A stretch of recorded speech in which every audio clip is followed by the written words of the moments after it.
প্রিয় শিক্ষার্থী, এই ভিডিওতে আমরা অনুশীলনী 9.1-এর 7-এর গ নং প্রশ্নের সমাধান করব। প্রশ্নটি আছে 1/1 plus sine square plus 1/1 plus cosec square equal to 1। এই প্রশ্নটি খুবই সহজ। এটা আমরা কিভাবে করতে পারি? প্রথমে আমরা এই সাইডটা আমরা ঠিক রাখবো, এই সাইন স্কোয়ারকে পরিবর্তন করব। আবার আমরা আরেকভাবে করতে পারি, এই সাইড ঠিক রেখে কসেক স্কোয়ারকে পরিবর্তন করব। আমরা দুভাবেই অঙ্কটি করে দেখব।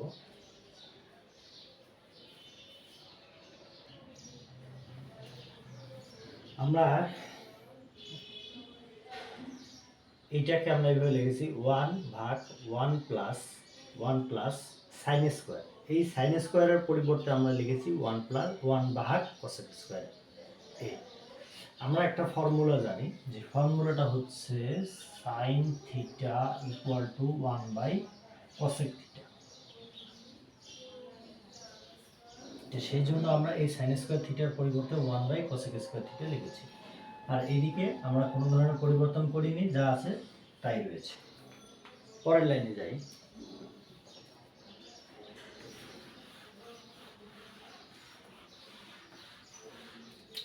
পরের লাইনে আমরা দেখি যে এই পূর্ণ সংখ্যাকে ভগ্নাংশ দ্বারা ভাগ করা হয়েছে, কিন্তু এই নিচের যে ভগ্নাংশটুকু রয়েছে সেটিকে আমাদেরকে আগে সরল করে নিতে হবে। তো এখানে সরলটি আছে এরকম, পূর্ণ সংখ্যার সাথে ভগ্নাংশের যোগ। তাহলে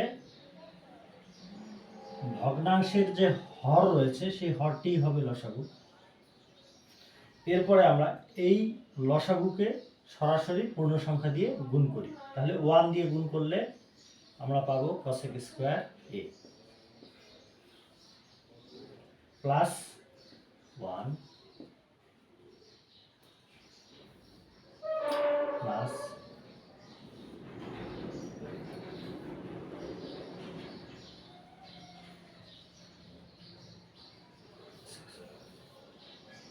তাহলে আমরা এই কাজটি এখানে শুরু করেছি, যে এই পূর্ণ সংখ্যার সাথে ভগ্নাংশের যে যোগ রয়েছে সেটি আমরা সরল করেছি। সরল করার ক্ষেত্রে আমরা পেয়েছি লসাগু হচ্ছে কসেক স্কোয়ার এ, আর কসেক স্কোয়ার এ কে আমরা 1 দিয়ে গুণ করেছি কসেক স্কোয়ার এ। কসেক স্কোয়ার এ লসাগু, আর এই যে হর, মানে এই হর এবং এই লসাগু ভাগ করেছি। ভাগ করার পরে আমরা ভাগফল পেয়েছি 1 কে 1 দিয়ে গুণ করে 1 লিখেছি। এইটুকু কাজ করেছি এখানে। পরের লাইনটা যাই। পরের লাইনে আমরা দেখতে পাচ্ছি যে এই পূর্ণ সংখ্যাকে ভগ্নাংশ দ্বারা ভাগ করা হয়েছে। তাহলে আমরা এই ভাগ চিহ্ন, এটা হলো ভাগ চিহ্ন, এই ভাগকে আমরা গুণ চিহ্ন দিই। দিলে কি হবে? ভগ্নাংশ এবং ভগ্নাংশের যে লব এবং হর রয়েছে সেটির পরিবর্তন ঘটবে, অর্থাৎ কসেক স্কোয়ার উপরে চলে যাবে আর কসেক স্কোয়ার প্লাস 1 নিচে আসবে। আর এখানে কি হবে? এখানে যা আছে তাই, এটা আমরা কোনো পরিবর্তন করি নাই। 1 প্লাস কসেক স্কোয়ার এ। তাহলে এই 1 লেখার কোনো প্রয়োজন নেই, কারণ হলো এখানে 1 দিয়ে এটা গুণ করলে এটাই থাকবে।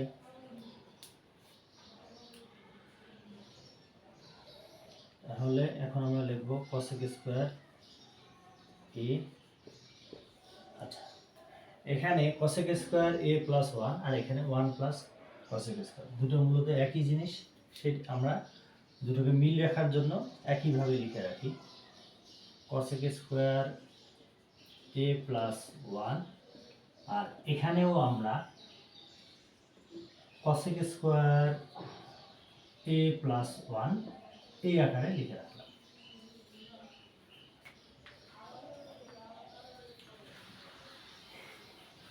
পরের লাইনে যাই।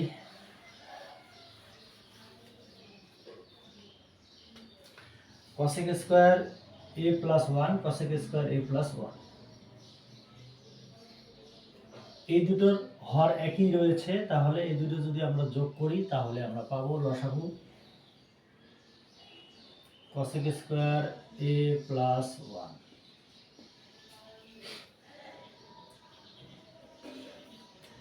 এই লসাগুকে আমরা হর দিয়ে ভাগ করলে পাবো 1, 1 কে cosec স্কয়ার a দিয়ে গুণ করি প্লাস এটাও একই রকম 1 আমরা পাবো।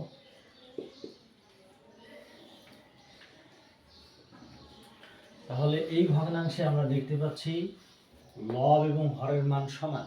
আমরা জানি লব এবং হরের মান সমান হলে সেই ভগ্নাংশের মান হয় 1, যেটা আমাদের রাইট সাইডে রয়েছে প্রমাণিত।